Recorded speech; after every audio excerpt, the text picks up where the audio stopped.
আসসালামু আলাইকুম। কেমন আছেন আপনারা সবাই? আজ আমরা খুবই গুরুত্বপূর্ণ একটি বিষয় সম্পর্কে আলোচনা করব। এটিকে বলা হচ্ছে কার্সিনোমা সার্ভিক্স বা জরায়ুর মুখের ক্যান্সার। এটি কেন খুবই গুরুত্বপূর্ণ আমাদের জন্য? বাংলাদেশ একটি উন্নয়নশীল দেশ এবং দেখা যাচ্ছে উন্নয়নশীল দেশগুলোতে এই জরায়ুর মুখের ক্যান্সারের প্রবণতা অনেক বেশি। বাংলাদেশে প্রতি ১০০ জনের মধ্যে ১০ জন মহিলা জরায়ুর মুখের ক্যান্সারে আক্রান্ত হয়ে থাকেন এবং দেখা যায় তাদের মধ্যে ৬ জন মহিলা এর জন্য মৃত্যুবরণও করে থাকতে পারেন।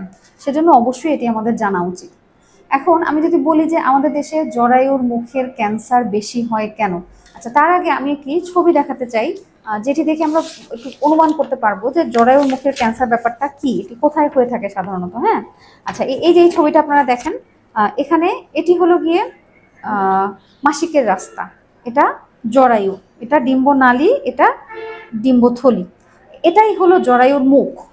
এইখানে ক্যান্সার কিন্তু যে কোনো জায়গায় হতে পারে, জরায়ুর ভিতরে হতে পারে, ডিম্বথলিতে হতে পারে, এখানে হতে পারে, কিন্তু বাংলাদেশে দেখা যাচ্ছে এই যে এইটা জরায়ুর মুখ, যেটা কিনা বাইরে থেকে অনেক সময় হাত দিয়ে বোঝা যায়, এটার এখানে ক্যান্সারের চান্স অনেক বেশি বাংলাদেশে। এখন কেন?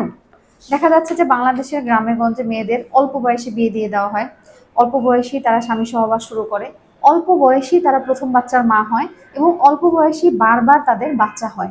এই সবগুলোই কিন্তু ক্যান্সার হওয়ার জন্য একটা রিস্ক ফ্যাক্টর, জরায়ুর মুখের ক্যান্সার হওয়ার জন্য। এছাড়া আরও কিছু রিস্ক ফ্যাক্টর আছে, যেমন লো সোশিও ইকোনমিক কন্ডিশন, যে তাদের আয় ক্ষমতা কম, তাদের পুয়ার হাইজিন, দেখা যাচ্ছে অনেকে হয়তো পরিষ্কার পরিচ্ছন্ন থাকে না, এটা একটা কারণ। আর অন্য আরও কিছু কারণ রয়েছে। কোনো হাজব্যান্ডের যদি আগের ওয়াইফ জরায়ুর মুখের ক্যান্সারে মৃত্যুবরণ করেন, তাহলে উনি যদি পরবর্তীতে বিয়ে করেন, তাহলে কিন্তু তার পরবর্তী ওয়াইফেরও ঝুঁকি আছে জরায়ুর মুখের ক্যান্সার হওয়ার। এছাড়া যাদের মাল্টিপল সেক্সুয়াল পার্টনার, কোনো নারী যদি একাধিক পুরুষের সাথে মেলামেশা করেন, তাহলে, অথবা তার পার্টনার যদি একাধিক মেয়েদের সাথে মেলামেশা করেন, তাহলে তাদের জরায়ুর মুখের ক্যান্সার হওয়ার সম্ভাবনা বেড়ে যায়। আচ্ছা, একজন মহিলা কিভাবে বুঝবেন যে ওনার জরায়ুর মুখের ক্যান্সারের সম্ভাবনা রয়েছে? স্বামী সহবাসে যদি রক্ত যায়, যদি ওনার মাসিকের রাস্তা দিয়ে দুর্গন্ধযুক্ত স্রাব যায়, অথবা পানির মতো ডিসচার্জ বারবার যাচ্ছে, উনি এটার জন্য হয়তো বাইরে কোনো দোকান থেকে মেডিসিন নিয়ে খেলেন, তারপরেও দেখা যাচ্ছে যে বারবার বেশি বেশি স্রাব যাচ্ছে ওনার, সেটা দুর্গন্ধযুক্ত হতে পারে, সেটা পানির মতো হতে পারে, সেটা একটু ব্রাউনিশ কালারের হতে পারে, অথবা ব্লাড মিক্সও হতে পারে। আবার অনেকে কিন্তু জ্বরের মুখে একটা আলাদা একটা মাংসপিণ্ডের মতো অনেক সময় ফিল করতে পারেন। এই ধরনের সমস্যাগুলো সাধারণত নিয়ে আসেন। তো আমরা যখন পরীক্ষা করি, যদি উনি আর্লি স্টেজে আসেন, ওনাকে দেখতে তেমন কোনো প্রবলেম হয় না, কিন্তু এটা যদি অনেক দূর চলে যায়, সেক্ষেত্রে কিন্তু ওনার একটা ওয়েট লসের হিস্ট্রি থাকতে পারে, যে খাওয়া দাওয়া অরুচি হয়ে যাচ্ছে, এরকম সমস্যাও থাকতে পারে।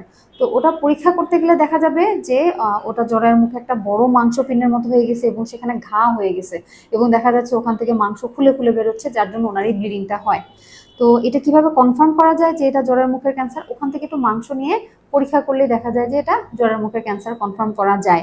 এবং এর মাধ্যমে আবার স্টেজিংও করতে হয় যে কোনো ক্যান্সার যেটা কতদূর পর্যন্ত ছড়িয়েছে, সেজন্য আলট্রাসোনোগ্রাফি, এমআরআই, সিটি স্ক্যান বা এই ধরনের পরীক্ষা ডাক্তার করবেন, করে তাকে ট্রিটমেন্ট দিবেন। এখন ব্যাপারটা এমন যে দেখেন, আপনার শরীরের যে ভিতরের অঙ্গগুলো, যেমন আপনার লাংস, আপনার হার্ট, আপনার কিডনি বা শরীরের যে খাদ্যনালী, ওখানে যদি কোনো ক্যান্সার হয়, ওটা ধরা পড়তে পড়তে অনেক সময় অনেক দেরি হয়ে যায়। কিন্তু জরায়ুর মুখটা যেহেতু বাইরের দিকে, সেহেতু দেখা যায় যে এটা ক্যান্সারটা খুব আর্লি স্টেজেই ধরা পড়ে এবং শুরুতেই ধরা পড়ে। এবং যদি এই ধরনের কোনো প্রবলেম হয় আপনার, আপনি সেটাকে অবশ্যই ইগনোর করবেন না। যেমন আপনার স্বামী সহবাসে রক্ত যাচ্ছে বা আপনার দুর্গন্ধযুক্ত স্রাব যাচ্ছে বারবার, অবশ্যই আপনি বিশেষজ্ঞ ডাক্তারের শরণাপন্ন হবেন এবং পরীক্ষা করে এটা যদি খুব আর্লি স্টেজে ধরা পড়ে, তাহলে কিন্তু চিকিৎসায় এটি ভালো হয় এবং দেখা যাচ্ছে এটি ট্রিটমেন্টের পর 5 বছর থেকে 10 বছর সার্ভাইভাল রেট অনেক বেশি, এবং উনি একদম সম্পূর্ণ সুস্থভাবেই অনেকদিন জীবন কাটাতে পারেন। তো আজকে এটি আমাদের ছিল কার্সিনোমা সার্ভিক্স সম্পর্কে প্রথম পর্ব। আমরা দ্বিতীয় পর্বে এটা প্রিভেনশন, মানে কিভাবে এটা থেকে প্রতিকার করা যায়, ক্যান্সার হওয়ার আগেই কি কি ভাবে আমরা এটা প্রতিকার করতে পারি, সেই সম্পর্কে আমরা আলাপ করব। ধন্যবাদ।